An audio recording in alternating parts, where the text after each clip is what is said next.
The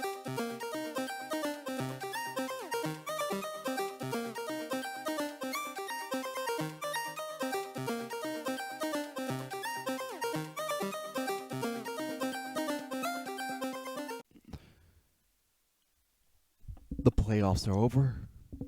MSI is just over the horizon. All of the teams have been selected, and yeah, we still got a couple of series to review. Hi, this is Vision Denial. I'm Sam, and this is the Road to MSI 2022 edition, where I go through all of the playoffs of all 11 participating regions, and yes, including that one. Couple of things to note. Again, as a reminder, the LPL will be participating in MSI remotely because of the COVID-19 super lockdown that the Chinese government has put upon them. Not to put a finer point, but it is severely extreme, and so as to make sure that they can still compete and conform to the regulations of the government, they are playing remotely. Next, I will be mentioning this, but there's been a change up in terms of the Vietnamese team that is participating, and I will explain that when we get to that part. But for the moment in time being, understand that the expected Chinese team who were supposed to be participating isn't anymore. I believe... Oh, yes, and finally, patch 12.8, being our MSI patch, has finally come out with some juicy little tidbits. But we'll get there as we get there. For the moment in time being, let's move on to our first series that we're going to be reviewing. Only 5 this week, but our first of the 5 going to straight to a finals that is also a rematch. The rematch finals, they're so good. We got our Royal Never Give Up versus Top Esports. And congratulations to Royal Never Give Up on being the 8th team to qualify for MSI. This was almost a reverse sweep. But, as I had mentioned, this series came down to whether Top could push their early leads hard enough to end the game pre-30 minutes or fumble the mid to late game and just give Royal Never Give Up all the room they need to succeed and win the games. Royal Never Give Up has shown time and time again that their early game is lacking in vision play, slow to the objectives, and relies too heavily on teams fumbling their approach to lane assignments and mid-game neutrals. As incredible as this team is come the mid to late game, if they don't ever get there, then what's the point? But when they do, the absolute control they hold onto the map is a delight to look at. Some solid vision denial, fantastic lane assignments, and wave management, and the team fighting is something to behold. Ming, like many of the LPL supports, is equal parts too far forward and finding incredible engage angles that honestly could have made the series go either way. And Xiaohu is playing out of his mind in this particular series. Royal Never Give Up will get a chance to defend their MSI title, and if they improve their early game weaknesses, this should be a fairly fantastic team to watch. But I have my doubts that they'll actually improve their early game play. With that, we head to Brazil in the CBLOL for the grand finals of Red Canids Kalunga and Pain Gaming. I didn't really expect this, but congratulations to Red Canids on being the 9th team to qualify for MSI. This could have gone either way. Both teams are very aggressive once anything is taken. The tempo doesn't slow down usually, and while vision and neutral setups aren't consistent for either team, their adaptability is. Seeing small changes from draft to draft and seeing the in-game play reflect the changes that had been applied was really good to see, especially when it comes to international play. Regardless of how you look at it, the more the teams are able to show adaptability when it comes to international play, they'll be able to bring those skill sets there to make sure that they don't fall behind, especially with patch changes. Red Canids kept finding ways to counter and minimize leads from Pain Gaming to the point where even substantial ones that had been developed were tough to act on from Pain Gaming. And while behind, Red Canids showed some incredible application of wave managements and map movements to time when some neutrals can be taken versus others. When fights are in their favor and guarantee that even when behind, they had total control. To clarify a little bit, that sentence is really messy. Whether behind or not, Red Canids had a full understanding of when to pick fights around neutral objectives and when they wanted to make sure that they can get neutral objectives, regardless of the gold lead either way reflecting, they had full control and had set it up properly during the series. Big props to Aegis and Guigo, who really enabled the team through their play, especially Guigo, who will find any angles of opportunity to engage where possible with any champion, and received dedicated bans that opened the chance for Titan to get Zeri in Game 5. Hugely important. I am super excited to see where Titan at MSI with his dynamic and aggressive style and how the rest of the team adapts to play around that, given the monochrome of different teams with huge bot lane matchups. Speaking of, next we head to North America for a rematch of Evil Geniuses and Team Liquid in the LCS. Even when Team Liquid picks Teamfight and Evil Geniuses pick the complicated 1-3-1 siege composition, Evil Geniuses outplayed them at every step. I mentioned after the Cloud9 vs. Evil Genius series that because of some overzealous approach and awkward team neutral setups, that I was kind of hesitant to think that Evil Geniuses would win this series at all. But it would all come down to whether they can match the tempo and aggression Team Liquid usually brings out. Well, on that day, the answer is an outstanding yes. Not only do they match it, they outpace it, they out-team fight it, and honestly just outplay it completely. Some caveats. Team Liquid were consistently playing better vision denial at any given point, and some neutral setups were stronger out of Team Liquid. But for some reason, they would just not approach those avenues consistently and gave a lot of opportunities to Evil Geniuses to just barge in and win team fights.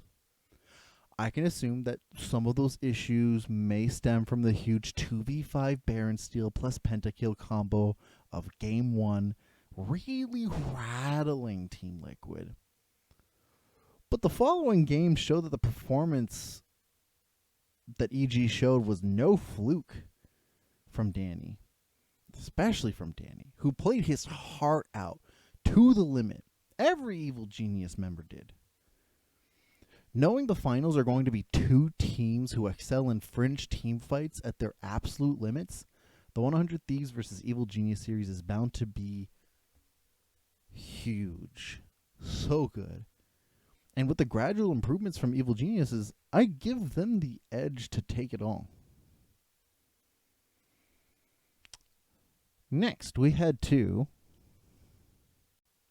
straight to the VCS for the grand finals. In Vietnam, we've got our GAM Esports, the Gigabyte Marines versus Saigon Buffalo. So, congratulations to GAM on being the 10th team to qualify for MSI. The unfortunate nature of the King of the Hill format is the lower teams aren't enough of a challenge for the first seed. Or if they're not enough of a challenge for this first seed, we don't get enough games to paint some sort of picture for the international crowd. That said, GAM Esports is a very simple team with one plan in mind. Kill on site, kill them quick, be efficient, take all, and have it only dropped 3 individual games all season, 2 of which were against the Saigon Buffalos. GAM Esports, like T1, have not lost a single series, best of 3 and best of 5 during the spring split. And with their approach, I can see why.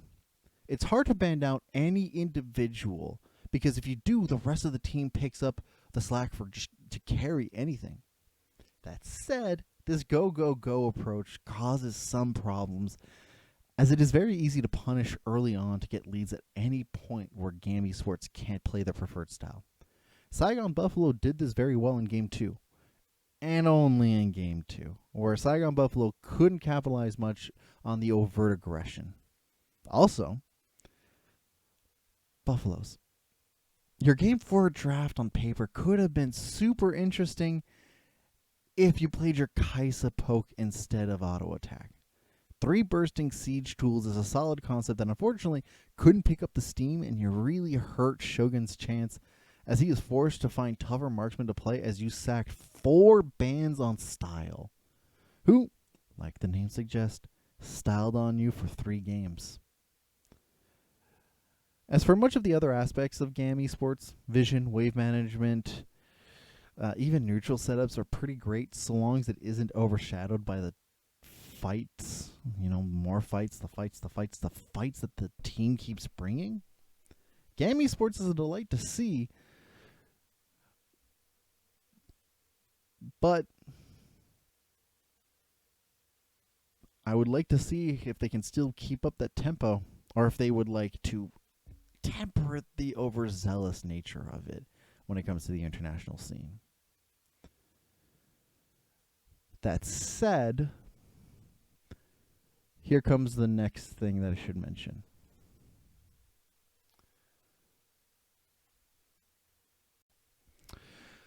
Some things to point out before mentioning anything else.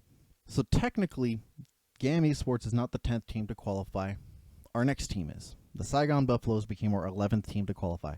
And for an interesting nature of the VCS and their relationship with the Southeast Asian Games. For those who are unaware of the Southeast Asian Games, it is just the Olympics, but they also include some esports events, including League of Legends. And because in conjunction to the regular season for the platform that for the Riot-sanctioned games, they also have an entire separate qualifying league to see which team would be the Vietnamese representatives in the Southeast Asian Games. So, GAM Esports had the choice to either go to MSI or the Southeast Asian Games, and Saigon Buffalo would get the remainder choice of either being in one or the other. Do note, Saigon Buffaloes placed second for both the qualifiers of the Southeast Asian Game and MSI, and are also the only team to consistently pull games off of GAM Esports. Despite the Marines' total dominance, they decide to go to the Southeast Asian Games, understandably given the nature of the fact that it is an Olympic event, that they've not been able to participate in Riot-sanctioned events for the last 2 years, and this would be their only chance to have some sort of recognition outside of Worlds with some weight to it.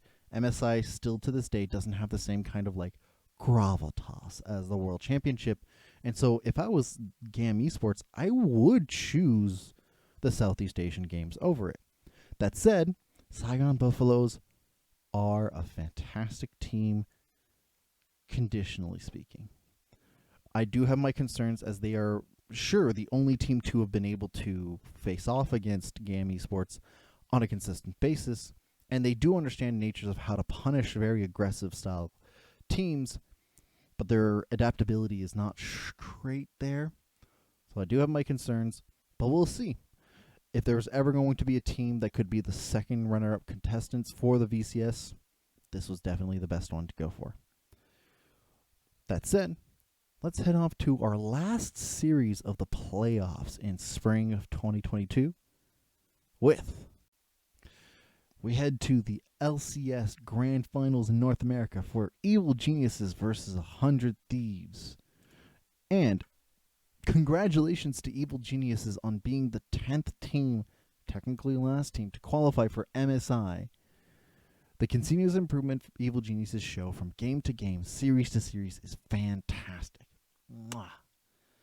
The level of coordination display is frankly surprising, especially given how their first series played out against Cloud9. Notably for me, or not against Cloud, sorry, against Team Liquid. Notably for me, the fact that team fight compositions were not the only thing this team opted to draft for, but that they also incorporated earlier Drakes to solidify early leads, that their vision game that used to be lackluster became so meticulous that 100 Thieves couldn't approach any neutrals without there being danger, or the target selection from them is excellent, and we got to see what carries look like when it's not solely on Danny. We see them close out games with proper target selection and efficiency, knowing exactly what their win conditions were. For the vast majority of the LCS portions of this playoffs, I was concerned the North American reps would not match up to the other legacy regions, and even against some of the emerging ones. But how Evil Geniuses played their last 4 series demonstrates an apt approach to adaptability and coordination that eases most worries that I have about their performance coming into MSI. Most worries.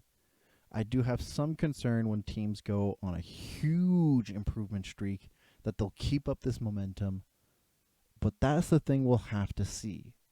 Their spring so far performance, not as great as their playoff performance. So if they keep up this momentum, we should have an incredible team on our hands. So, what's next then? We've got our 11 teams. So what does it mean now the playoffs are done? Well, let me introduce all of you, for those who are not longtime viewers. This is Conor. Hello. He is what I would deem as our resident stat man. If Conor, you want to give a background of the things that you've been looking out for throughout up until the coming of this patch in MSI, before we head into the jumping of the actual patch notes and any notable features from it. Yeah. So, hi everyone. I'm Conor. I'm usually here for at least MSI and Worlds and stuff. Yeah, I'm a support main, and I like to play a lot of different champions and look at matchups and these kinds of things, and that's I always find that kind of thing interesting. So what I've been trying to focus on for the channel is looking at different patches and different pick priority and draft and these sort of things, then looking at how a lot of those types of things will maybe impact the tournament going forward, and things to expect, things to look out for, and that sort of thing. Yeah. So, speaking of the specifics of like looking out for the patches and everything, how about we go straight into it? Before we actually go through a rundown of all the groups and all the different teams, patch 12.8 did come out last Tuesday. And for reference for all of you who are watching, we're recording this on the 29th of April. So, here is our patch over here. Conor may not see it in front of me, but I got the highlight of what's going on here. Yep. So, what is the first thing that jumped out to you? Because the first thing for me that jumped out was the stopwatch thing, but that one we can get to a little bit later. What's the first thing that come out for you?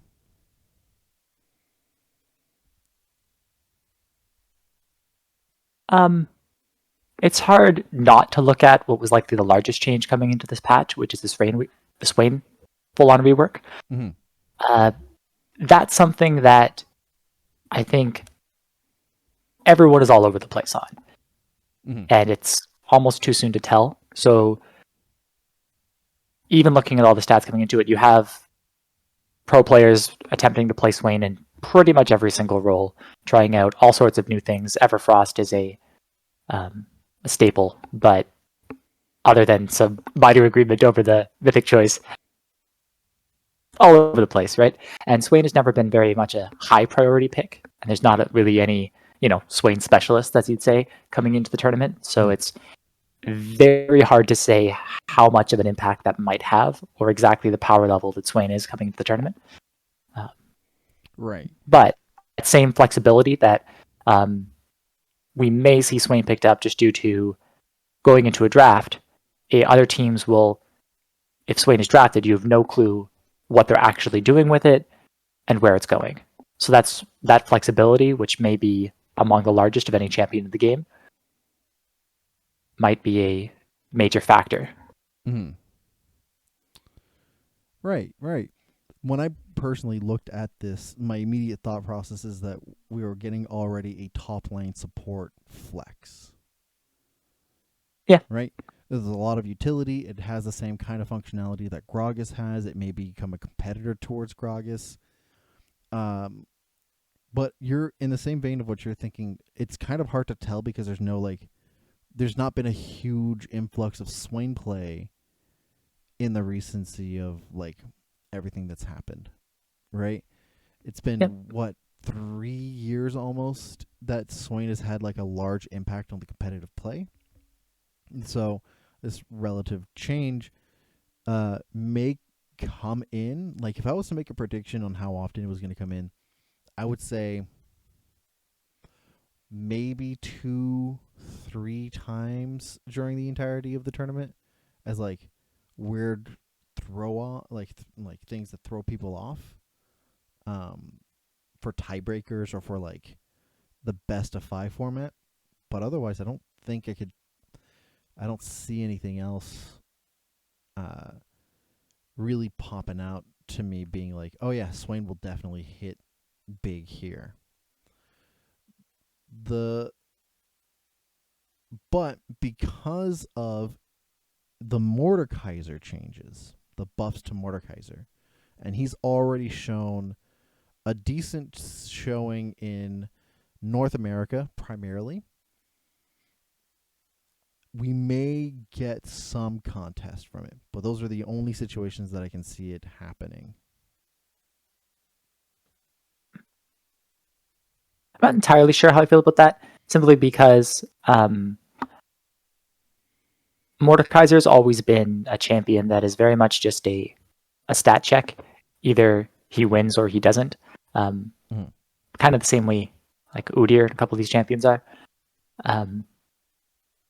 It doesn't really enable as many options. Right. If anything, the buffs help him in the jungle more than top lane or anything else. But Mordekaiser jungle has never really been a thing in professional play, and it doesn't really have the same gank potential, or even his ultimate has that anti-synergy with a gank because you're denying a 2v1 potentially. So I really don't expect to see very much Mordekaiser. I don't think the changes are enough to really entice more play. Right. What are your thoughts on the obvious Jinx and Xayah nerfs, coupled with 3 different marksman buffs? Yeah. A couple of these things you do have to remember that a lot of, especially professional play, is patterns and familiarity, right? So what that means is a champion like Thresh, I love to play Thresh, and a lot of professional players well, even if Thresh is not in a very good place, professional players are still going to pick up the champion just simply because they have so much practice and so much experience on it. ADCs fall into that same type of situation a lot. You'll have particular players who, for example, will say, for example, even Gumiyusi will play Caitlyn. Caitlyn's not necessarily in a very good spot or the strongest ADC, but just due to that being their best or their favorite champion, they'll still play that, right? Yeah. So we saw something similar in 12.5 with the Aphelios nerfs, and it did basically nothing. Aphelios had lost some armor and some health. Jinx lost some health. Will we see a little bit less Jinx, perhaps? Maybe. But Jinx is still Jinx. She can still win entire games. So I don't think it really does too much. The nerf that may be slightly more effective is the Xayah nerf. Yes. I'm still expecting Athelios to probably be higher in priority, just simply due to him remaining untouched after, in his current state, he was already very high priority. Yes. And I really don't expect Jinx to go away, despite the health. One thing we may see is teams perhaps drafting more early game power as a way to counter the Jinx with her lower base health. Right. So I think to that, this was already a counter to Jinx, given that like most of the patches happening were in 12.5, 12.5B, and 12.6. Yep. Only one region in 12.6, but like some of the changes in 12.5B and 12.6 still applied. The thing that possibly for me I think will come out is not more early game changes, because the teams tend to draft, if ever like somebody tried an early game counter in the bot lane, they would just draft stronger neutral setups for the top side of the map and would play off of that and just hope, and then just transition the use of the Herald to like enable faster growth for Jinx. yep. I would say that the thing, and I noticed this primarily because of the Jhin changes and the Tristana changes. The Jhin changes on the surface level look inconsequential, right? They're changes to how his kit works around neutral objectives, like against creeps, monsters, and like bigger buffs. For context here, for those who have not read patch notes or read it so quickly, damage against monsters no longer reduced by 25%. The damage against minions and summons stay the same.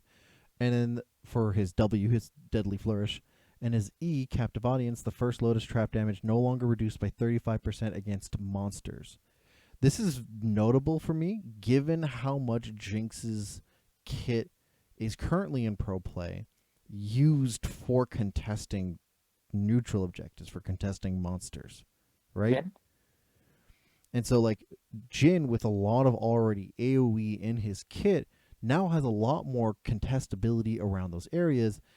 And because there's such a prolific notion, like a prolific tendency towards lethality ADCs, you've got something with a lot more options to contest around that kind of play. Possibly. I think what it more was, and this was a direct quote from Riot, was there's one of the lead designers at Riot wanted Jhin Jungle to be a thing. Yeah. So I don't think those changes do all that much. I think what we're really looking at is when you compare it, okay, the W, you're only usually putting 1 point in W early, at Yep. least. So we're looking at 4 laning phase. Instead of 1 second, we have 1.25. So it's a essentially 25% increase in his root duration. Yep. Throughout for laning phase. So that's noticeable because it makes that combo that little bit more better. Gives him that little bit more utility, which is what Jin's tends to be used for. He's not really the hyper carry 1000 AD one shot you anymore. Right. That also to also put it in his E, his traps also scale better now in terms of like the recharge rate. They're longer early game, they're shorter early game and shorter late game by like 2 seconds on all accounts. Even actually Yeah, much shorter I suppose on. that gives you a bit more of a safety Yeah. too, right? With you can use it to scout out ganks and these kind of things. And I think that the point I was trying to say is that like there's a lot more given to Jhin for around team fights in the neutral objective area, okay, yeah, right? The other thing with Tristana changes, and they quoted this again, and I only take Riot quotes to like a certain point because sometimes yep, they're way off the mark when they make these changes with those intents.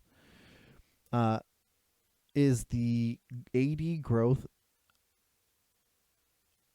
on the base stats itself, with an intention to bring Tristana back to some sort of like scaling AD carry. And given how much of a siege monster Jinx is, the only other contestable siege monster is Tristana. whose kit is designed for it, or Ziggs, right? And Ziggs has not had any changes. We might still see the same amount of Ziggs that we had beforehand, which was like in key with using Kaisa sometimes, or having like another ADC mid. Uh, and so having this type of same kind of growth pattern that Jinx has at this current moment, I would see Tristana being picked up more if teams opt to have more topside focused play, and then use the same kind of idea of whoever gets the topside first gets the Herald and pushes it down to use for their either Jinx or Tristana. It becomes a race of who can get their marksman fed first to then siege stronger and have better control over Elder Drake, Baron, so on and so forth. I was thinking of it more like it perhaps makes Tristana mid a better option as well, because mid laners tend to often be higher level Yes. than AD carries, and Tristana already has innate level scaling.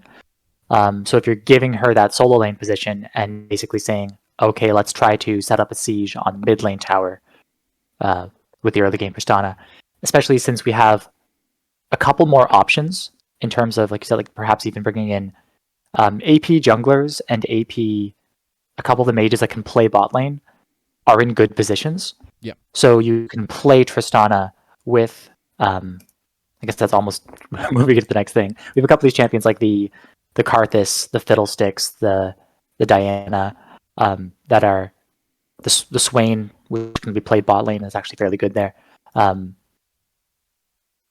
Because some of these champions are in a good place, it opens up more draft options that might enable things like the Tristana mid.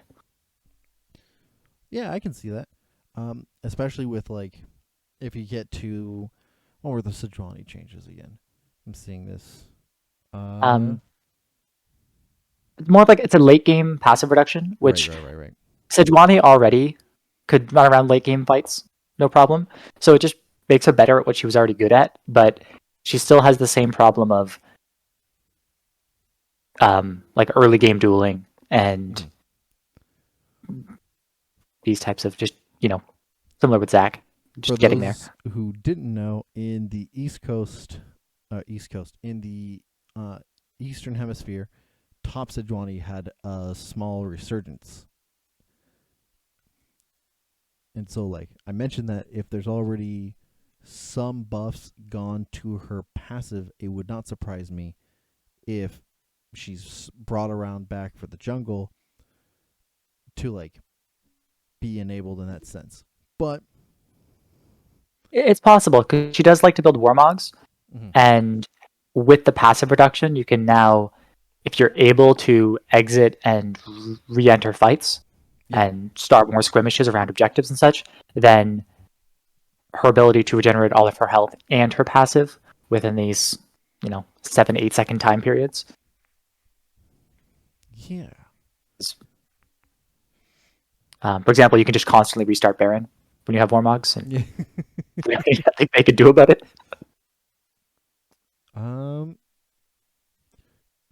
There's been a lot of AP buffs this patch. A lot of magic based buffs this patch. Like the Zoe, the Xerath, Vladimir, Vel'Koz. A lot of it is poke oriented.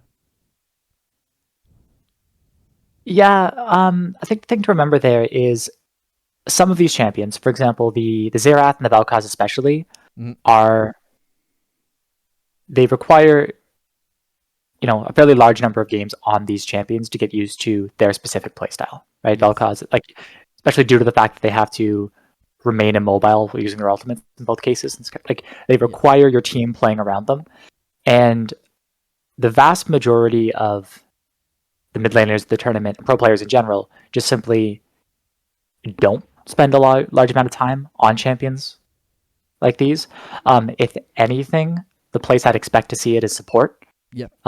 So, for example, if an enemy team is picking something like Jinx, it enables more options. So, like, for example, the Vel'Koz or the Xerath support is a good counter to the Jinx. But I really wouldn't expect it out of a mid laner. I'd be very surprised if we see that kind of thing. I think it's more notable mostly because like the things that Xerath and Vel'Koz were primarily buffed for was uh, ratio, the damage ratio on AP, which is notable because changes that help support players are primarily ratio based ones because the little amount of AP that you do gain, little amount of any stats that you gain go a long way for it. Um, At least from my personal experience on it. really, because like the lane is going to be decided for a lot of these champions by the time you have 100 ability power, right? So if you're sitting at 25 early and then maybe 65, these kind of numbers, like that 10% change is going to be 6 or 7 damage. So for a lot of these champions, that 6 or 7 damage isn't really necessarily enough to make or break how their lane goes. We're talking about poke champions though. Yeah. Right? To me, early game, the first 5 to 6 levels, any small particular amount of damage increase is huge. It makes a difference between how many more times you have to cast that ability and hit it for them to force out your opponent from lane, right? Because doing flat base damage boost usually just encourages other laners to take the role, right? Scaling changes helps more tanks and top laners, which in the case of like Sure. Xerath and Bel'Koz does not apply, or support players. And mostly also with Xerath, it's his stun duration has been That's what. increased based off of distance, Yeah. right? Any particular amount of like changes that are applied for like long distance harassing and setup always like pops out to me, right? Yeah. Same thing with Bard, if I remember correctly. Bard's whole passive Damage and healing on his path. Yeah. yeah, right? Um, And his again is based off of scaling is what's been changed. He got a mhm. flat increase also on his heal. Yeah. So that is what I'm saying is help support players a lot more because it's flat numbers, right? No matter what I'm doing, no matter what I'm building, those flat numbers are always there, right? Yeah. So I do expect to see Bard. We do definitely have some Bard players. There's a couple other things that definitely can be played as support, but aren't. It very much depends on if people are willing to like play them. So for example, things like the Fiddlesticks, the Swain, and the Poppy. Poppy, though, I do expect to be seeing a lot more of The same. top and jungle. Yes. Because the Poppy buffs are insane. The most notable one, I don't the R changes are more notable for like team fights, but like those changes to the ultimate, like Keeper's Verdict was never going to be a thing that was a make or break. Steadfast Presence, the W having 4 seconds such off. a huge Yeah. cooldown buff is huge. The amount of clear speed changes just from that, I can see people picking Poppy to just take W second and just roll with it and like move through the jungle faster. I can see move speed. Yeah, true. It does help. It also means that like because you can do it in the jungle and because the cooldown comes back up much more frequently, you're more encouraged to do so in the jungle on top of setting up for ganks. Yeah, that's true. I think Poppy's going to be a contested jungle pick because she's basically a tank who can actually duel people. Yep. Right. So, especially other tank junglers even more. So, when she gets things like, for example, Divine Sunder is usually a go-to. She actually has the damage to be able to something like a Lee Sin or a Jarvan with she can deny their primary abilities, and easily win trades against them. Yep. I don't think she's a blind pick though is the problem because there's certain things that can be picked. For example, like the buffed Vladimir, Gangplank being a big one who is extremely strong in the recent patches. There's a couple of these things that could just entirely shut down a Poppy. So don't think you can just first pick Poppy and call it a day. I think it would be a heavy red side pick, actually. Mhm. Right? Most of the first picks that a blue side team will take will usually indicate a lot of their plans going forward. And you can do a like R2 or R1 pick for Poppy and have it be a very flexible challenge, right? And given the trend of a lot of teams, only the strongest contenders of the tournament really would actually know how to navigate around this kind of like Poppy situation with like Gangplanks or Vladimirs or anything of the sort. Because most of the other teams that try to set up what are like 1-4 compositions that require very tight, rigorous go are not, for lack of a better term, good at implementing those. And the only ones that I think would really be solid on it, there's like 2-3 teams that I can think of that could really pull it off. So it would not surprise me if a lot of red side drafting picks up Poppy. Yeah, for sure. Just finishing up the patch then. Mm-hmm. We briefly touched on it, but Zoe is back. Zoe is very much back. Oh yeah. This is it was she was already not like a contested pick, but like in the LPL and in the PCS, this was a pick that would regularly see strong contests with some mid laners. Uh, and the fact of the matter is now that there's so much more being enabled for her now. The mana costs are huge. This is crazy changes to the Oh yeah. mana costs. So like it doesn't surprise me. The issue is I feel like this is going to fall a lot of teams into some traps because a lot of the notable other picks throughout the entirety of the playoffs, through the straight up 317 games that played across these playoffs, was the team fighting teams and were much better equipped at dealing with a lot of the poke, skirmish, or sieging teams.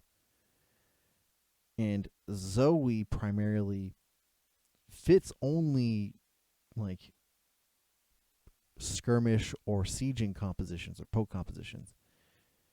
She does, but the other things that work with those compositions are also in a good place, right? So we can Yep. see, for example, Zoe is good with things like Jace is still in a good place. Yep. Ezreal got a buff. You're like following up a true shot barrage into a sleep does a lot of damage, right? Yep. The Tristana and Jinx Siege compositions still work. You can play Xerath and Vel'Koz and some of these things. They're in a half decent spot. So you actually, the full team comp as a whole is in a good place, right? You still have,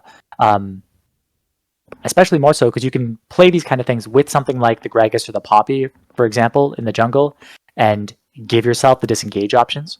Yes.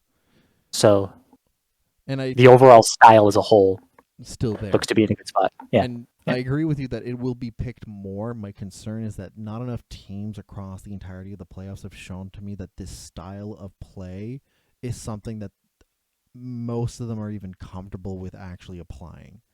Even like T1 as the best team has fumbled in the execution of this type of composition. And so I personally don't think that it will be like that it'll be the best move for many of the teams to work with this pick, but it will not surprise me if we see it a lot more. That's interesting. Probably a good segue to teams because I think the answer to that is certain teams, but not all Certain of them. teams. I think before we go to like the certain teams, do you think anything comes from the stopwatch changes at all, or is this more like now some mid laners and some top laners have to play a little bit more safe? Yeah, I don't think it's anything too major. It does kind of hurt Guardian Angel and these kind of things a bit, so it might change, how a couple of build paths work, but I don't think it's a major change. There's maybe a couple of champions who it feels a little bit worse on, the ones that tend to abuse it the most. Things like your maybe a Silas or an Anivia or a Lysandra, but like you weren't relying on your double stopwatch as your primary go-to every single game. It's just I'm winning, I have extra gold, I can afford to do this. So Yeah. I don't think it's a major, meta-defining change or anything. Perfect. So, as we transition to that, let's go to the different teams. So, we've already gotten who the different groups are going to be. All right? Group A, Group B, and Group C have already been chosen. They were chosen a day before any of the last two teams had qualified. Really struck out as weird to me to do so, but it did happen. So let's dive into, let's say, Group A, where we've got our T1s, Saigon Buffalos, Detonation Focus Me, and Team Ace. To note, and again, from earlier into the video, I mentioned the Saigon Buffalos are the second seeded team in the VCS because the Vietnamese region also has to have the Southeast Asian games that happened at the same time. And GAM Esports, the Gigabyte Marines, have opted, because they qualified for both, have opted to choose for the Southeast Asian games. Totally understandable, makes sense. Saigon Buffalos being the only team to take games off of GAM Esports the entirety of the year so far. Or, sorry, one of the only two teams. The other team has had zero notable things afterwards. This is the only consistent team to do so.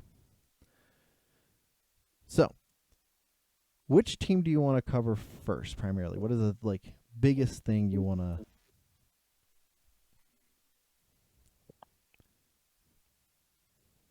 to? Well, I think there's really no other way to look at this group than T1 and everyone else. Yes. I think if you're doing anything other than that, you're probably just wrong. So, and then once you say that, it becomes okay.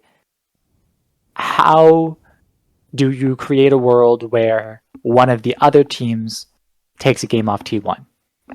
Right? Yeah. So then you start looking into in what world is that possible? Okay. Right? I do have an answer for only one of the teams. And again, Okay. it's the aforementioned Saigon Buffalo.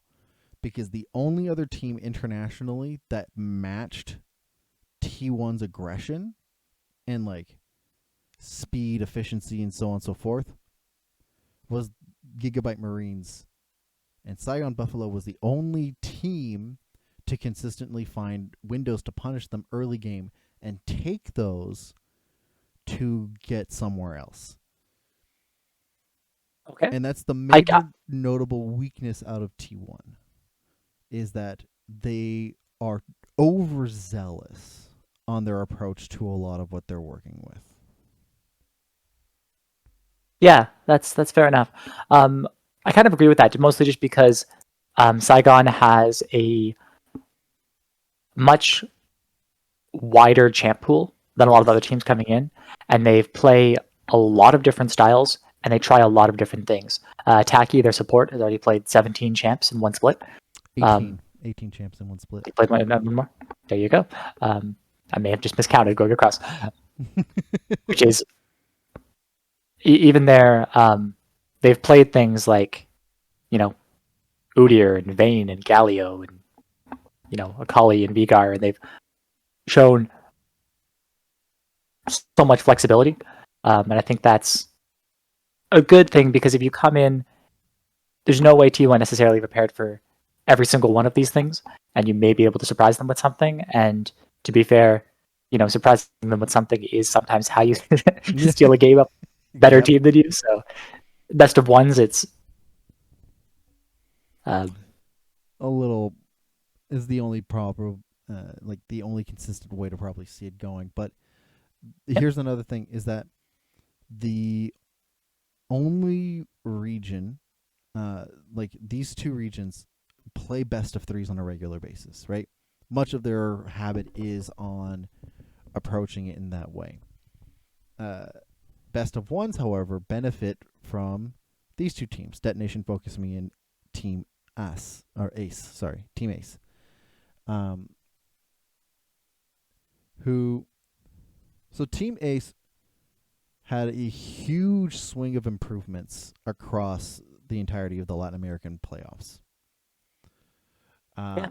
they are, however, not as flexible, but they do, however, host a litany of very interesting choices and picks.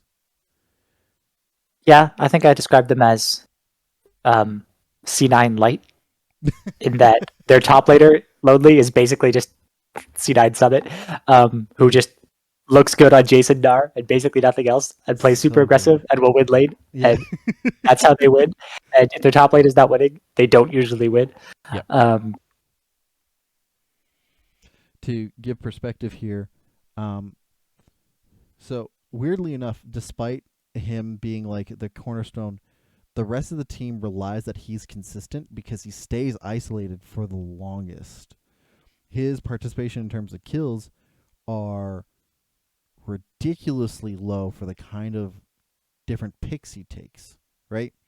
Yep. And like he has the second most variety of picks next to um Alone, who I got other words on Alone. But if anything, if it gives you any recourse, if there's ever like just one individual game, game 5 of the finals speaks volumes about the approach this team has. Also because the alley oop of like a Mordekaiser Claw pulling in four guys to a Renata ult, and now they're in a death ball of their own auto attacks. Beautiful. they do like Renata. They do like Renata. Renata was their Team loves Renata. most picked, I believe, across the board. Um, if I On remember, a related note, though, I've seen some things on YouTube and stuff of people going like, "Oh yeah, Riot is buffing G2 for MSI." No, no, no, no. no, The patch is actually the DFM buff. Ye- It's yes, it's complete DFM holy buff shit! is what this patch is. So let's just put it this way: Steel at their jungler already was playing Poppy. Yeah, Poppy was already one of his most played champions, and he plays Poppy all the time. And the Poppy buffs are insane. He was already just like, let's play pick Poppy all the time. to And give, specifically for yeah, that matchup, T1 has not had to deal with a Poppy. And a lot of the way they play with things like the Jace and the Lee Sin and these kind of dive in support picks too, like the oh Leona yeah, and yeah, Alistar, a yeah, lot of these like dive in engage supports. It's um, they're very much countered by Poppy specifically. yeah. Yes, So I'm very interested to see if, okay, an actual full on proper Poppy specialist gives T1 a hard time. yes. To give a perspective for everybody across the entirety of the spring split, Steel has had 8 poppy picks, 100% win A lot. rate, Yeah. 14 KDA. Yeah. They got major, major buffs. Not to mention, if I'm saying this right, Yarahong, the Yeah, mid laner, yeah. his all time most played champion is Zoe, Mm-hmm. right? It's just, here you go, DFM. Yeah, just, mwah. I will say his all-time most played is Zoe. He's only had one Zoe game this season so far, though. So, Zoe like, hasn't necessarily been that strong up until this patch, which right? majorly helps her out. So Here's the thing, right? Detonation Focus Me is also another team that's wildly dominant, but falls under a lot of pressure in terms of choking out during playoffs, and almost fell prey to this season again. They are, and if I described them correctly, I'm just going to go to the wording I had for them. God, my notes are just going to be the death of me here. Where is it? W finals. Wait, where is this? Hello? There it is. Yep. Okay. So, right, so they're very flexible. They have very flexible drafting across all three primary lanes. And it says, right, they don't balloon their leads. And they'll struggle fairly frequently against teams that do balloon their leads very well. And despite like the Poppy expert and everything, T1 is a team that is very patient in that approach. Yes. When they play neutral or even slightly behind, but the other team has not capitalized it on a lot, they will always find the exact moment their win condition is on and then absolutely end the game before you knew it. And that's the unfortunate nature, is that Detonation Focus Me as a team is very good at taking a lead, controlling it, but never blowing it up. And they'll fall prey to teams coming back and just like straight up ruining their entire pacing of the game. And so this is 100% the DFM buff, but only if they capitalize on it in any given way. It's very rare for me to see them balloon their leads by any measure. Yeah, I do expect them to most likely be the 2 seed and beat the other teams in the group, though. Yeah, I agree. Especially since it's the Buffalos that are going and not the Marines. I was expecting if the Marines were here and not the Buffalos, I would have expected the Marines to be 2. But the Buffalos suffer from, all three of these teams suffer from the same kind of issue of like ballooning leads is straight up not their forte. They're very good at controlling a lead once they've got it, but ballooning it in any way, shape, or form just means that T1 has like extra avenues to work with. And because Detonation Focus Me is the only early game team that I would say is an early game team out of the remaining 3, I'd agree with you that they're likely the 2nd seed from this pick. So, okay, I could see that. Yeah. With that, as I get our next group set up, we got Group B here. Let me just pull up all of these little logos for them.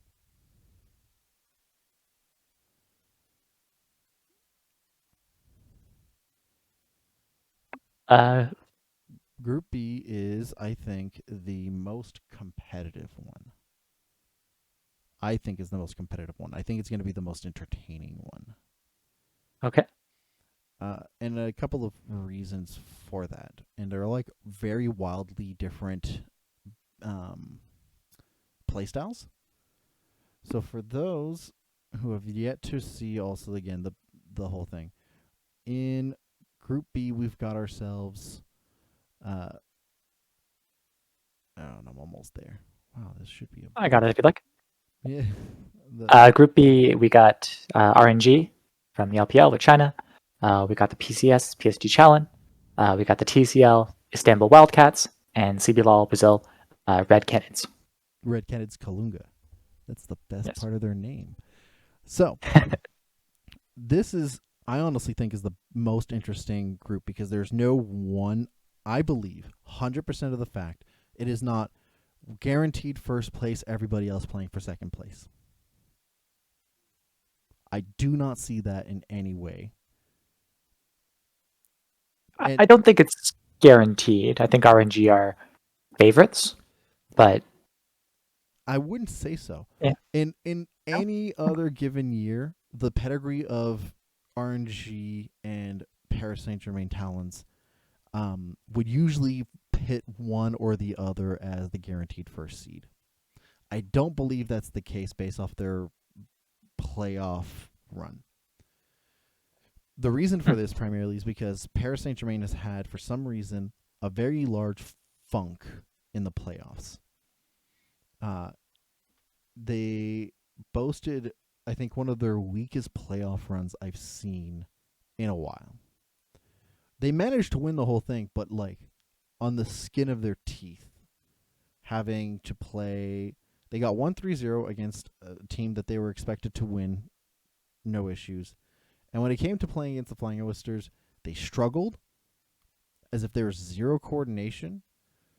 With J Team, looked like they had less coordination, but surprisingly enough, J Team didn't have as much. And only in the finals did we see some more glimpses of what the actual talents were like for the remainder of like their spring split.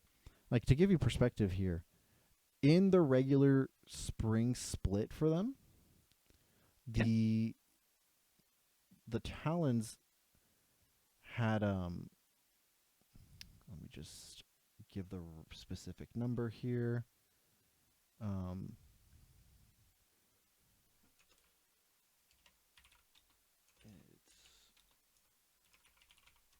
Let's open the query for this.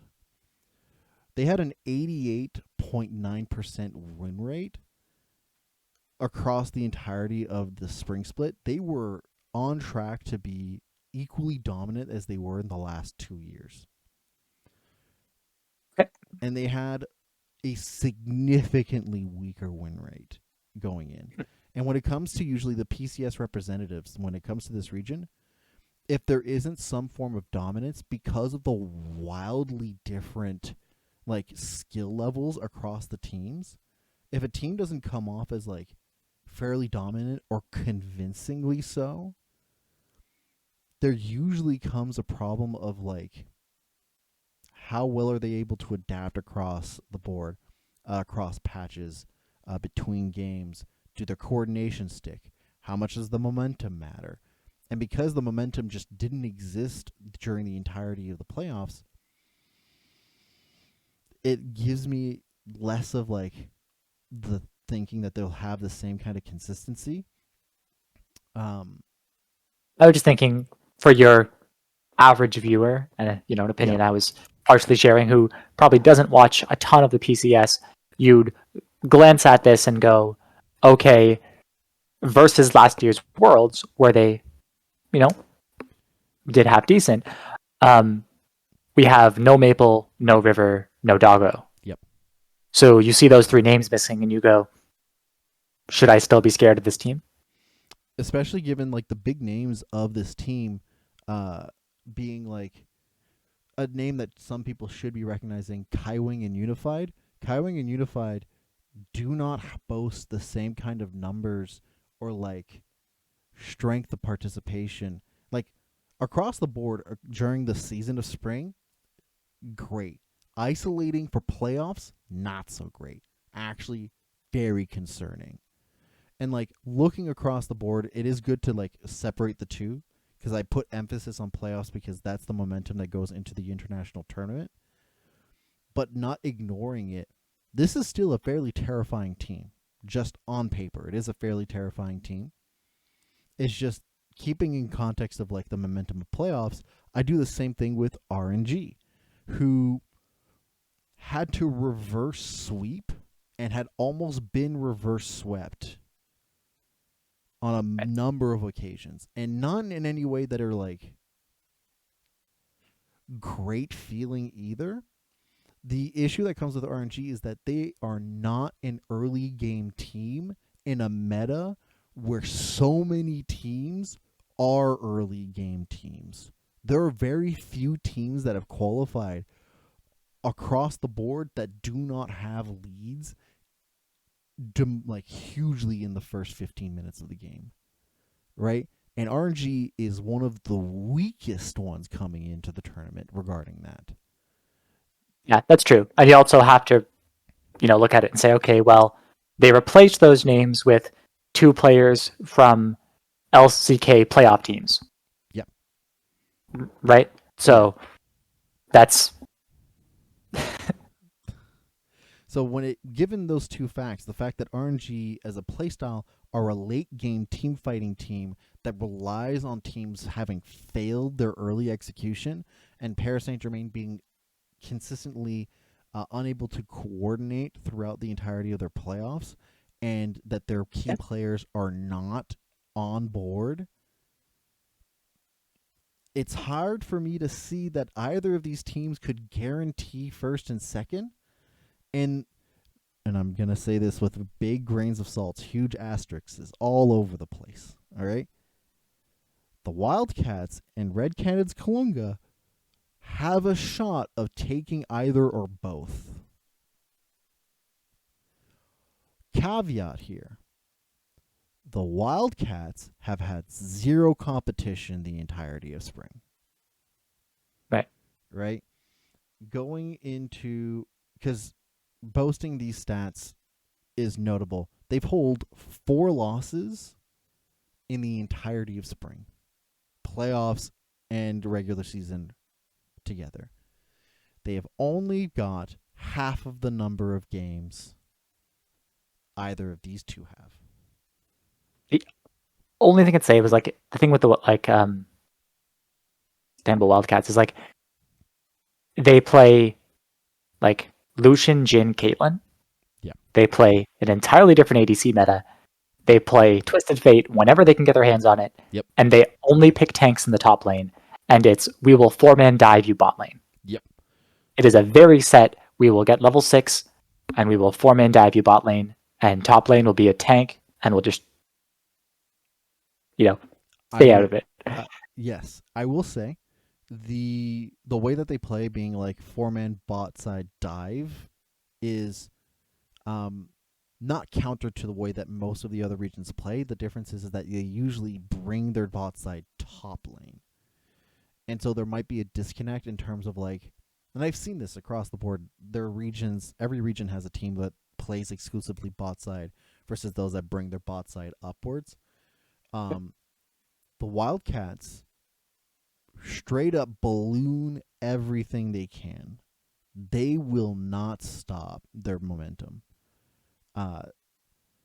Watching them play, I was convinced 100% they were going to win the whole thing from like second one. Hard to say that they were not going to win. 2-3-0s, easy peasy. I thought the same thing of T1. Wildcats are the only ones that have gone undefeated in playoffs of all of the teams that qualified. That's crazy. True. I just wonder if the lack of flexibility may hurt them if teams specifically draft to counter that exact play style, right? So, like, for example, Yes. a pick like Renata is very good into what they're trying to do. Oh, yeah. And I think a lot of the time. If you were watching the TCL, most of the other teams had recognized this and had actively tried to do the same thing. And I think that's the biggest question mark here is that if the TCL, they can recognize it, they're just not good at executing it. I can definitely see situations where like any of the other teams will either match that aggression, counter it in the same way, or pick something that scales way better, is easier to handle things early game, and not give any opportunities for the Wildcats to hold purchase. But this is the only team that has the same kind of like huge, like, we win early, we win the entire thing out of this group. That's fair. That's fair. Right? And if teams are trying to pick the Jinx and the Aphelios, for example, as their usual go-tos, then them specifically doing the lanes that are the Lucian Nami and the Caitlyn Lux and the Jin Morgana and some of these things that they're willing to do might be that much better into these, specifically early game weekend champions. Yes. Zeri as well has a very weak early game. So if other teams are going to this style. So here's the thing, right? This team usually balloons early crazy. They don't do so in the late game. The note that I have here is that we don't see them play from behind in the late game. We only ever, at worst, see them equal or only slightly ahead in the early to mid game, and that's when they're considered to have failed their early game and mid game. They're rarely ever behind in gold, and there's almost no data on how they play when behind in gold in any way, shape, or form. Which is something that like the three of these teams straight up just demolish. The second they have a lead, they hold on to it tight. Ballooning it or otherwise, they Yeah. hold on to it tight. And we haven't seen the Wildcats play from behind in any solid capacity for us to see if they can adapt well to that situation. Oh, that's true. I think Red Cannons is the team that has that flexibility and that variety of play styles. Um, they play very differently than would expect a lot of teams. For example, their Yes. jungler Aegis in particular, I put him as the um, most likely to pull off some of these AP junglers we're talking about. Um, if we get a Karthus out of him, I wouldn't be surprised. But his go-tos are he'll play like Udyr, Talia, Lilia, Nidalee, Ivern, Mundo jungle, Skarner. Like none of these are really things we're seeing too much elsewhere. Yeah. If it gives perspective here, Red Canids came in as the fourth seed of the region, right? Their win rate across the entirety of the spring split so far is like just above 59%. They were not a solid team coming into playoffs, and only coming into playoffs, they scrapped the entire way. There was a gradual improvement across the board, but there is a decent amount of flexibility across what's going on. There's a lot of repeat.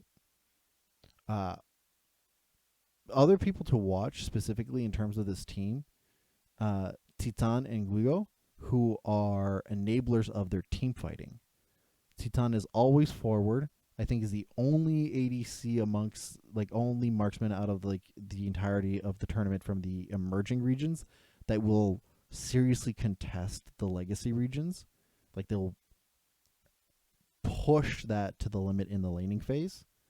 And Guigo as a top laner is always finding opportunities for team fights in ways that are just kind of like solid. You give him anything, he will find a way to start a team fight that way.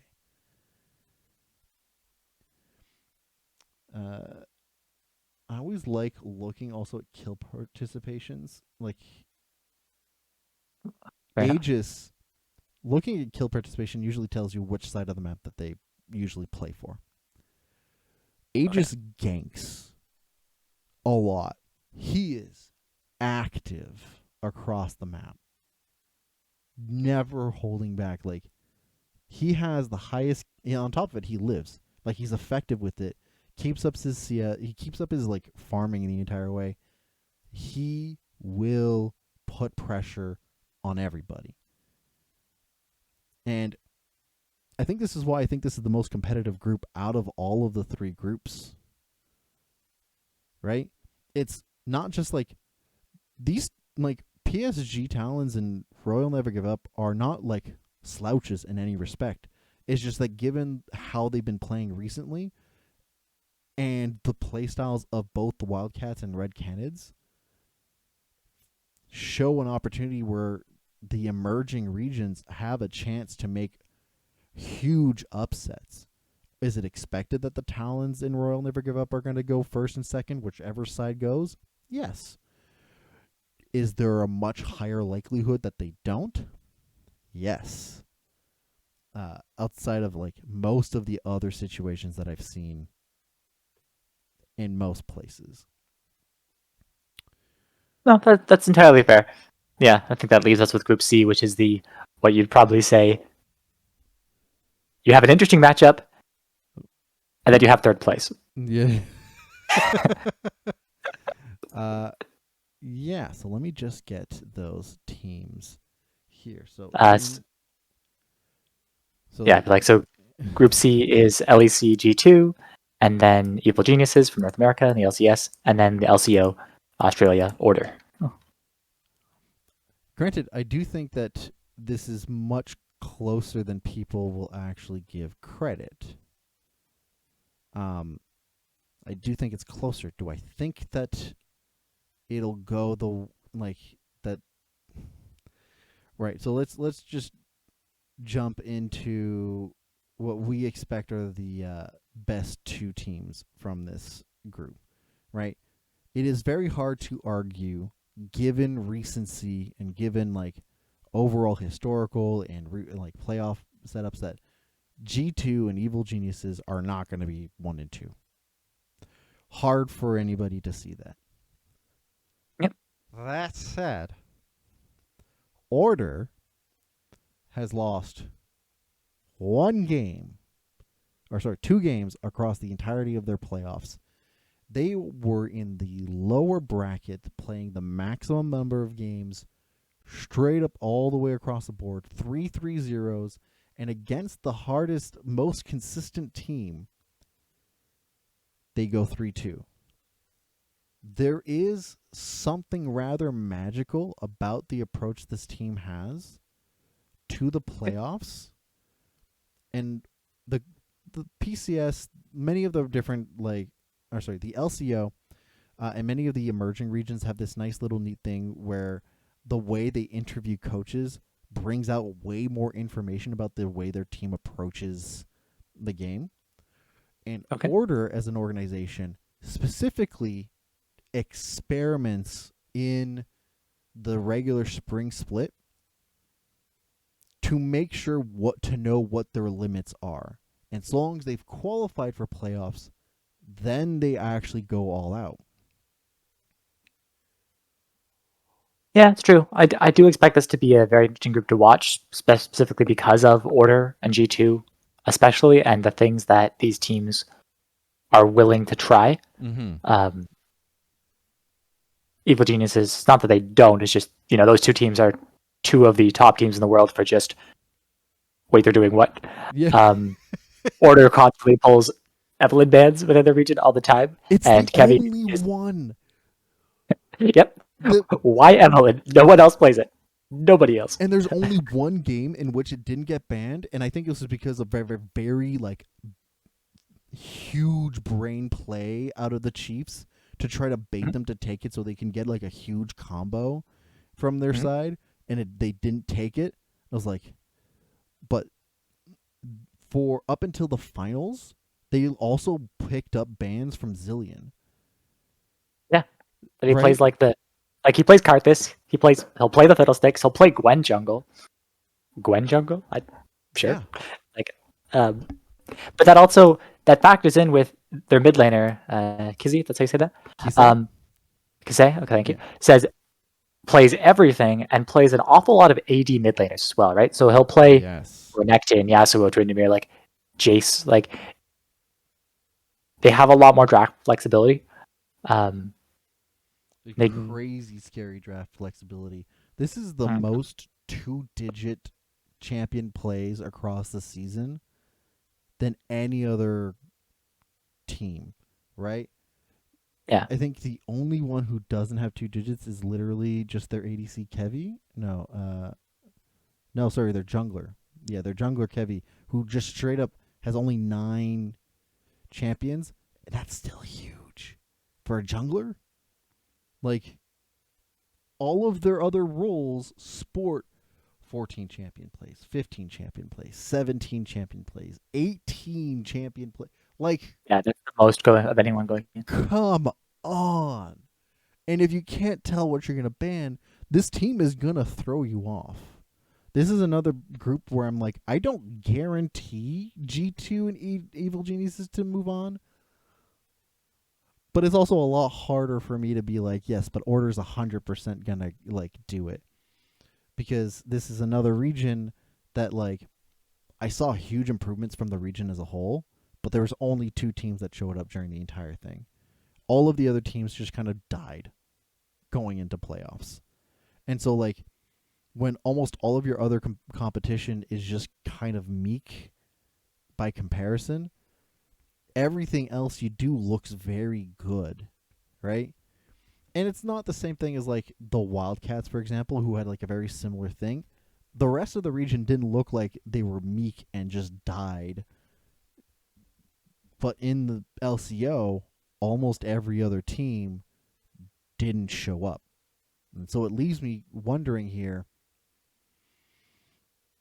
if it wasn't for the finals being like a 5-game finals that the Chiefs really pushed order to their limits, I would have had serious concerns about what is their actual ability to like use these crazy drafts that they have and like roll with it in an efficient manner. Yeah, and a crazy amount of flex picks. Like, this is a team that, has played Nasus in both support and top lane. Yep. Right? Like, no one else does that. No. They flex things like they'll flex the Tryndamere, flex the Karma, flex the Zillion, He'll flex the Gwen. flex. Yeah, like it's just crazy big list. Like it's so Flex the Graves, like some of them are the classic go tos, but yeah. But Flex the Jace to G2 mid lane. G2 beats them in that regards. Yes. Every single player is double digits champion plays. Every single one of them is double digits during the spring. I also went to all of their recent solo queue data and what they're doing currently in their prep. They're playing Rengar Ivern.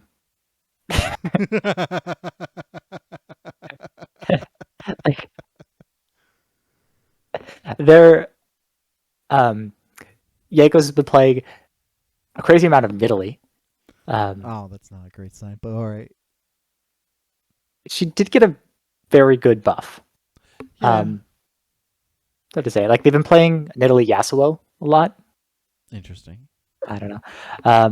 But like, yeah. But then you have Broken Blade and Targamas, who even knows? No, Like, who knows?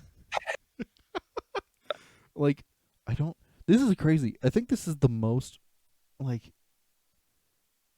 Targamas here has 16 champs in his repertoire.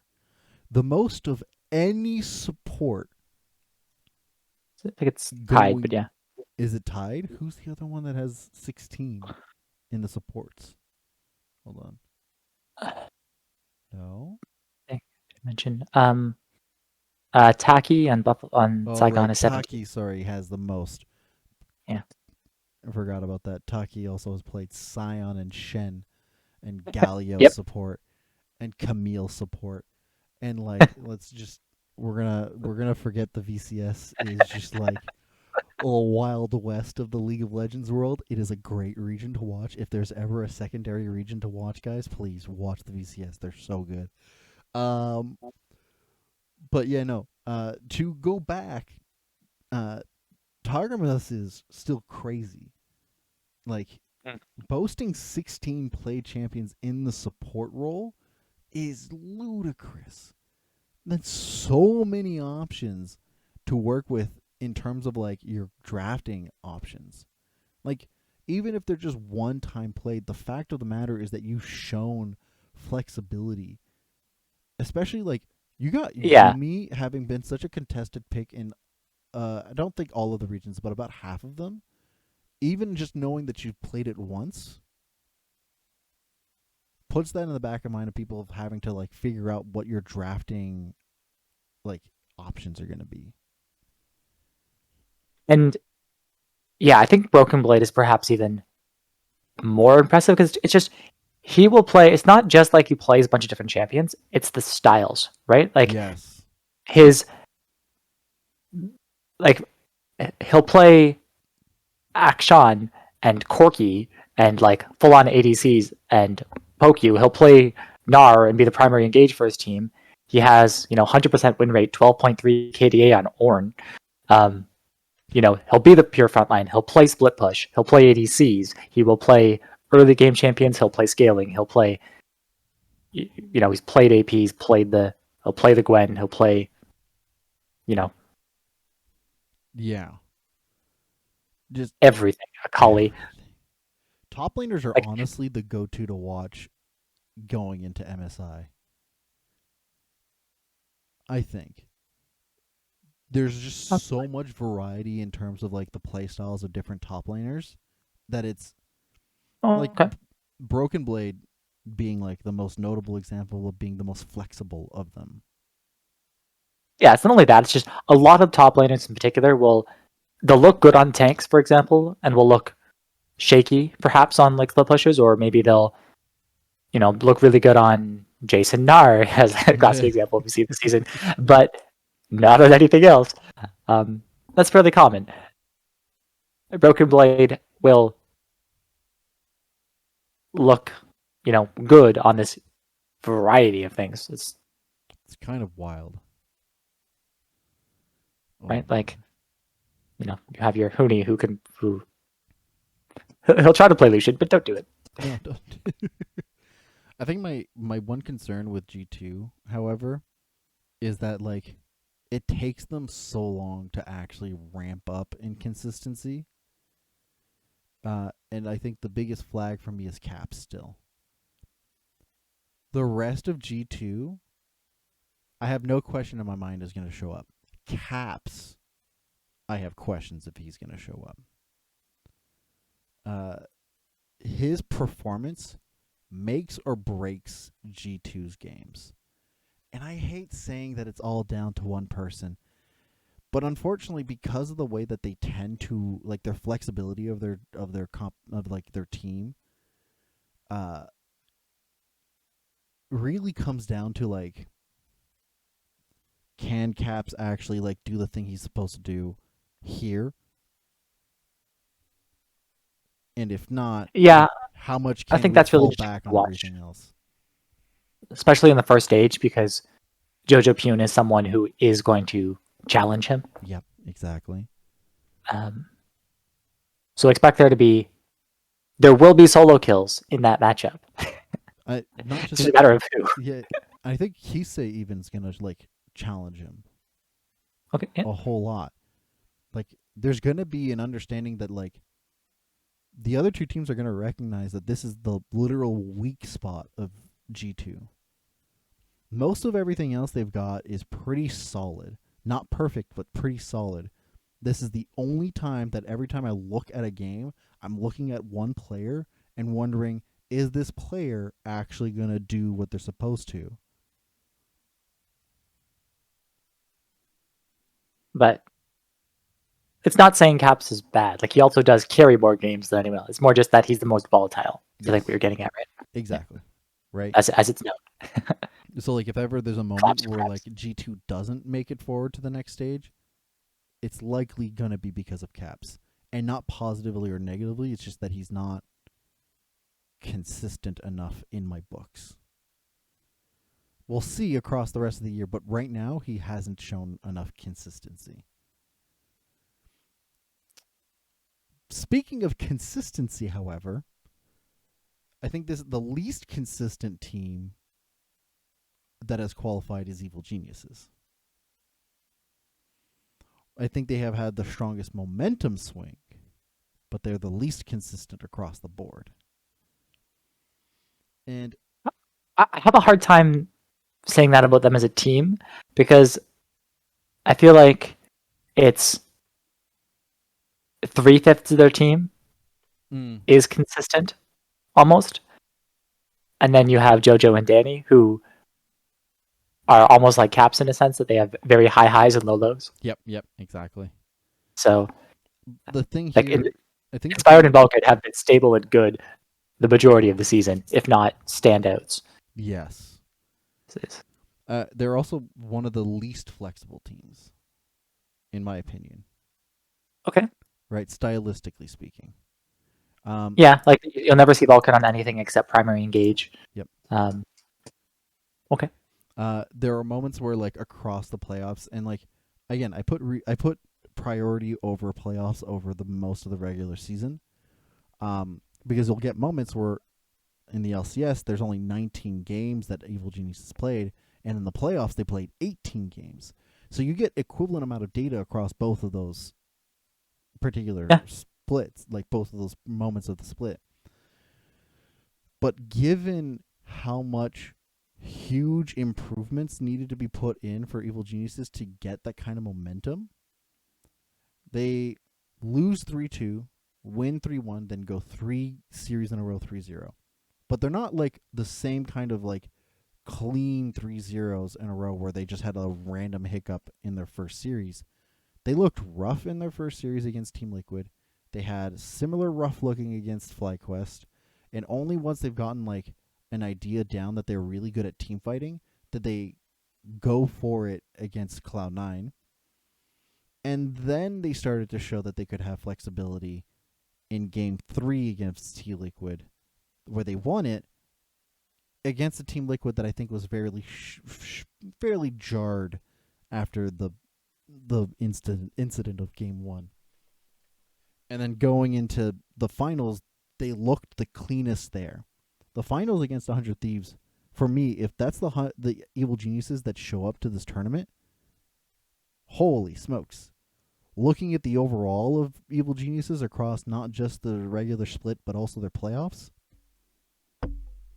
not so much. I don't think there's much to say about the consistency of the coordination of their play, and also of, again, Danny and Jojo Pune, like you mentioned it. Like, Danny has one of the least flexible marksman pools, and not a good track record of looking into them. He's got not a great win rate on Aphelios. He's got not a great win rate on Kaisa. He's got only 8 champions played across the entirety of the spring split. So I think that's the thing that like concerns me the most. Yeah, I think he has like one of the least flexible pools. Yeah. Yeah. Across the board, he has like one of the least flexible pools. True. Like he and that's mostly relies on Jinx and Zeri. Yeah, exactly. Like, and like, not like, don't get it wrong. I think the only other one that has even less flexible pool is in Ace, which is five kid, who's got one less champion played. But no one's really looking at 5 kid as the primary carry of his team, because Ace's entire team is like ready to go on all wheels for all of the players. All 3 lanes are ready to go. Evil Geniuses, however, are straight up looking to Danny or Jojo Pune, and Jojo Pune is an enabler first and foremost. Yeah, they have a very set playstyle of basically Danny will play these champions. The reason why they play so well with Jinx and Zeri is they need almost like time and to get that scaling, right? That like enable their passives and these kind of things. And between the 3 of them, Impact, Inspired, and Vulcan have been, at least in the LCS, probably you could argue the best in their positions at buying time for their carries. Seen examples, Team Liquid and stuff does it quite well, but the reason why it's not necessarily that, it's hard to say Danny is a better AD carry than a lot of other people, even within this league. I have a hard time saying that. It's just more like, okay, watching a lot of the replays, you look back and say, Danny got to free hit because he has make something up, an Ornn, a Jarvan, and a Leona doing such a good job of preventing the enemy team from getting to him. Yep. And it's right. 100%.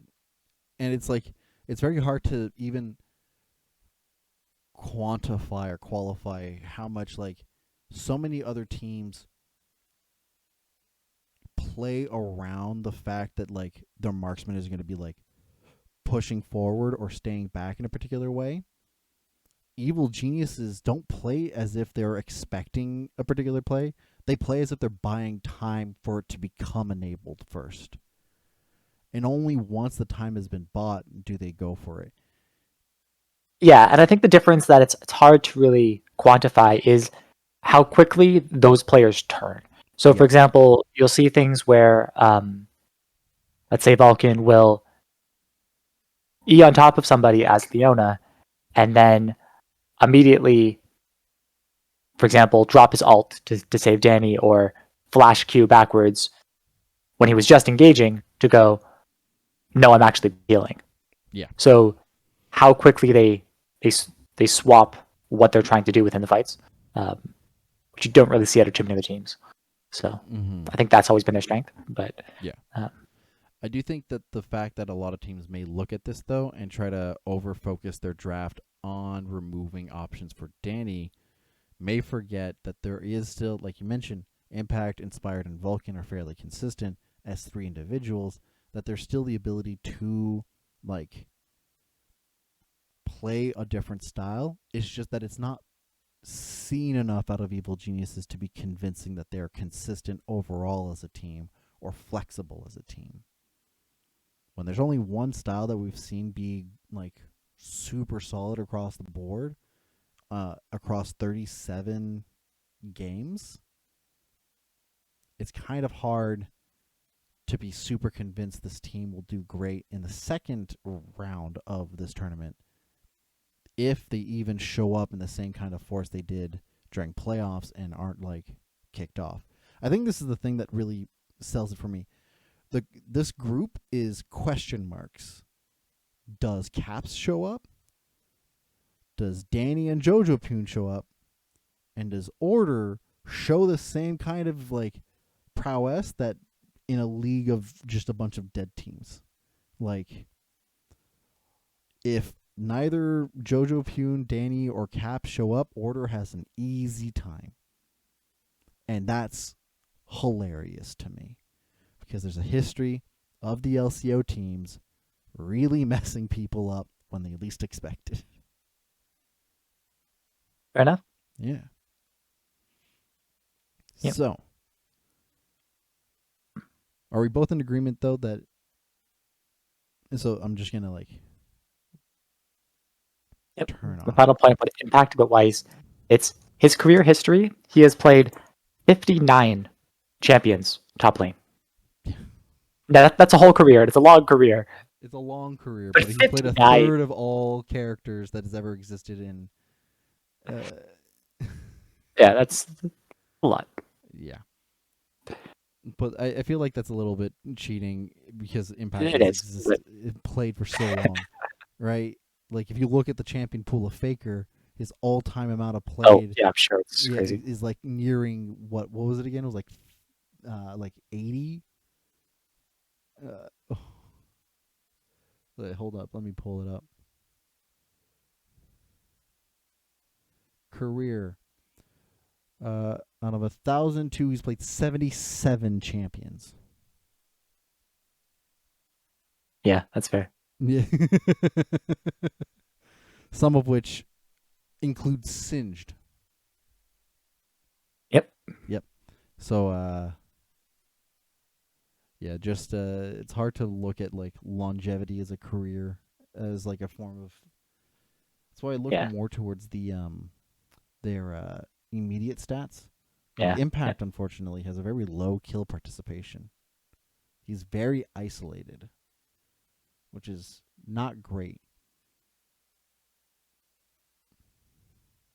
But Inspired does a lot across the map.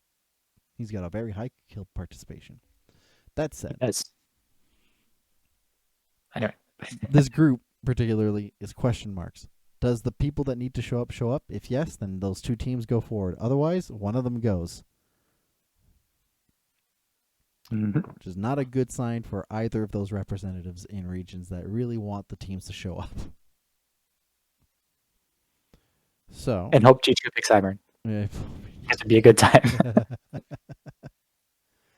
So, with that, would you agree with me that T1 is still the favorites of this entire tournament? Oh, yeah, most certainly, I think. By far. No, like, they're an undefeated record to date. Even if it's not undefeated in game, undefeated in series is a huge feat, unseen in history of League. Yep. So I don't see... So the question is, who do you think takes second place? That's the more interesting question.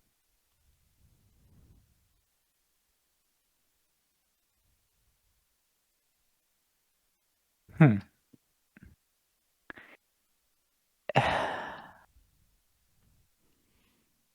In a on a normal day, I think you'd almost want to say RNG, but given the specific the groups and the patch and a lot of other things coming in, um, I wouldn't be surprised to see G2. Mm. And I feel like I don't want to put them second, but I feel like DFM is going to do better than people expect. Mm. All right. If I was to put any team that is likely to get, it's hard to tell. All of these teams don't show like the full confidence in me, but I agree with you. DFM is probably going to do way better than people think. Um, You sold me on DFM Worlds last year. yeah, DFM You argued enough. DFM is such a good team. Uh, but yeah, no, it would not surprise me if G2 or even the Talons come up as like the next contender. Yeah. It is not unlikely that RNG is like tries, but I'm not as confident in current RNGs like the way that they look at this current moment. Yeah. Okay. With that, They're also playing remotely, which they are also playing remotely. I don't know if that's going to be a discussed, but huge factor in things, but they are playing remotely. Uh, with that, I think this is where we'll end today. MSI starts on the 10th, and if I'm currently still on pace with things, I should have a bunch of videos specifically highlighting each team coming out across it. For those of you who watch and watch the whole thing, really appreciate it. Thank you very much. But let thank you. us know your thoughts below. What are your thoughts about the patches coming through? Any particular picks that you think are going to be like super noteworthy with some of the changes that come off? Something that's not obvious on the patch notes. Which team are you rooting for versus which team do you think is going to win? Or more specifically, which team do you think is going to get second place? Who knows? Maybe we're wrong about T1. I don't think we are, but maybe we are. We'd really love to hear your thoughts below. Thank you again for watching. If you enjoyed our content, leave a like, comment, and subscribe. All the didgeridoos. And we'll see you on next time. Bye.